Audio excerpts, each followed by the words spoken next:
Добар ден, ученици! Денес по предметот македонски јазик за второ оделение ќе направиме кратко повторување за именки. Па ајде да започнеме.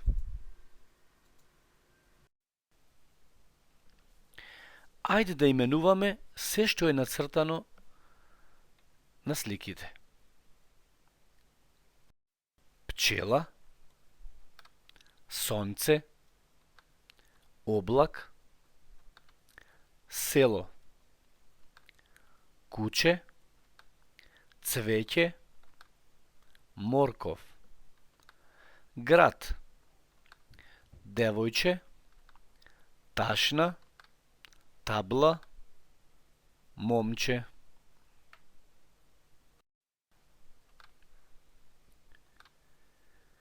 Како се викаат зборовите кои што и ги именувавме на цртежите? Овие зборови се викаа именки. Што именуваат именките? Именките именуваат се што не обкружува. Значи именките именуваат се што не обкружува. Луѓе, животни, растенија, предмети, појави и места. Ајде да ги именуваме следните сликички и да ја запишеме именката под секоја сликичка. Ташна, тоа е предмет. Снег, појава. Ветер, исто појава. Дожд, појава. Момче, тоа е лице и може да има име. Еве, ова момче се вика Ален. Девојче, лице, ова девојче се вика Марина. Трендафил, тоа е растение. Мачка, а и мачката може да има име. Еве, оваа мачка се вика Лили. Кревет, тоа е предмет.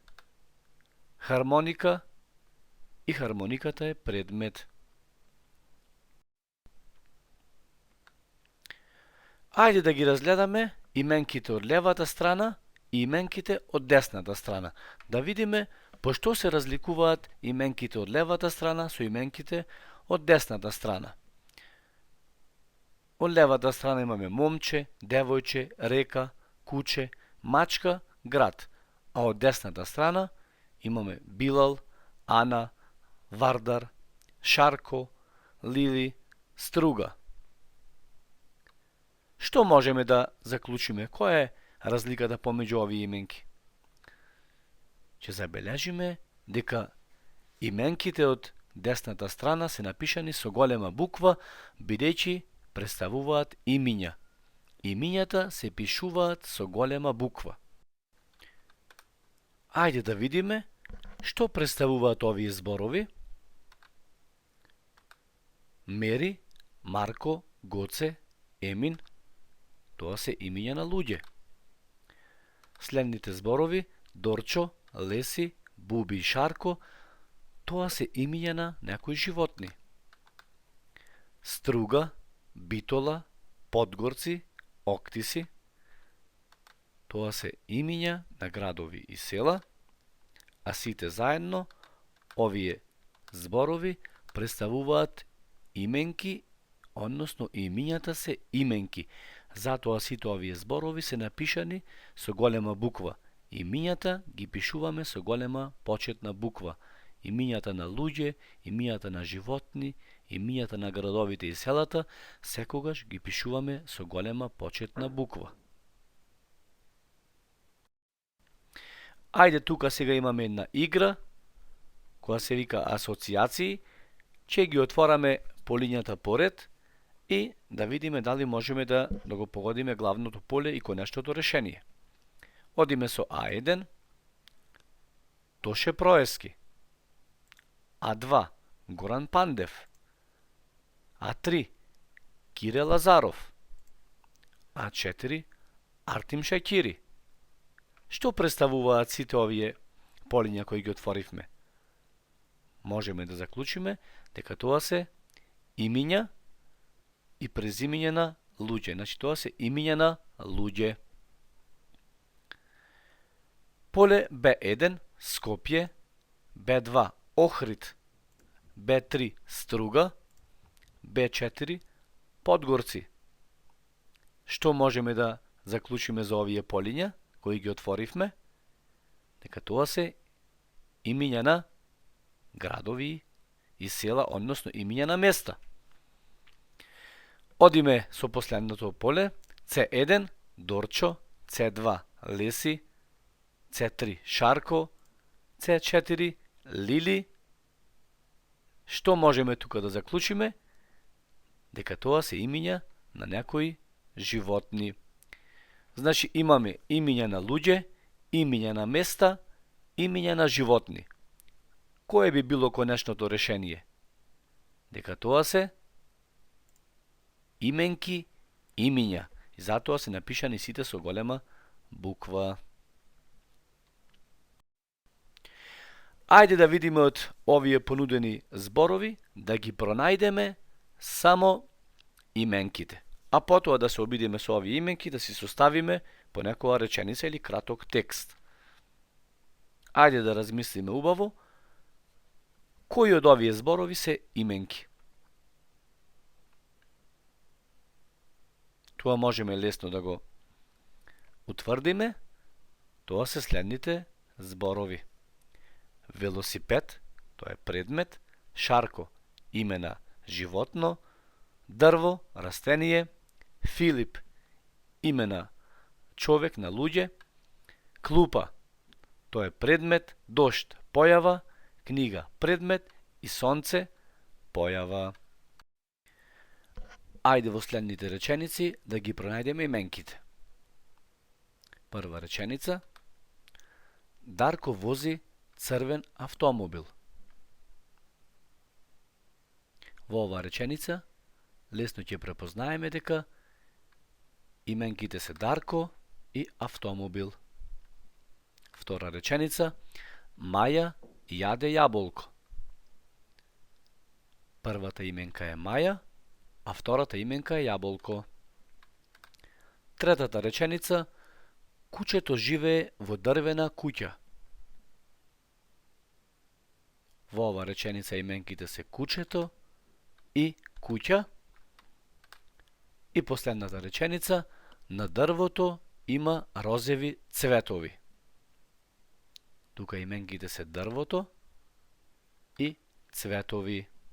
Значи во овие реченици имавме личности, имавме предмети, имавме растенија, животни.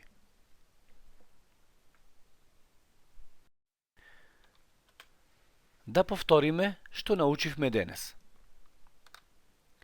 Зборовите со кои именуваме се што не обкружува околу нас се викаат именки. Луѓето, животните и местата имаат свое име. Напишаните имиња се именки. Имињата на луѓето, животните и местата ги пишуваме со почетна голема буква. Исто, значи, имињата ги пишувавме секогаш со почетна голема буква. Браво! Се надевам дека ова го запомнавме и сега можеме да го употребиме на ливчињата кои ќе следуваат. Сега следуваат наставни ливчиња за проверка. Првото наставно ливче има наслов да се представиме. Значи, ученици, но следните реченици недостасуваат именките.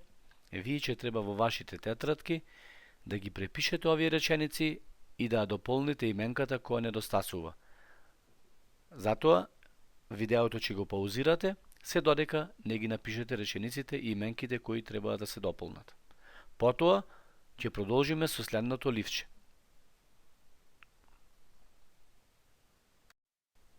Второто наставно ливче носи наслов Именувај се што гледаш на сликата.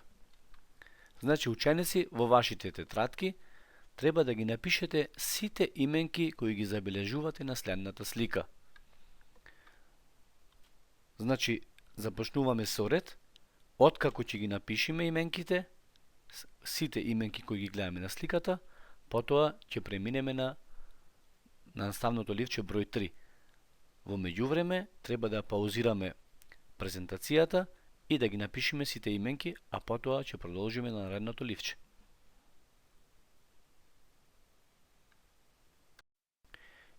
Последното наставно ливче за именките гласи: препиши ги речениците правилно за да добиеме нормален текст. Пишувај печатно. Внимавај при пишувањето на имињата. Именките заокружи ги со црвена боичка. Значи, овој текст, овие 4 реченици кои се напишани подолу, треба да ги напишеме правилно, а потоа именките да ги заокружиме со црвена боичка. Девојчето Ана живее во Струга. Низ Скопје поминува реката Вардар. Мара, бабата од Ана, живее во Битола. Баба Мара има куче Буби и мачка Лили. Сега повторно ќе паузираме презентацијата и во вашите тетрадки да ги препишеме правилно овие реченици и да ги заокружиме со црвена боичка именките.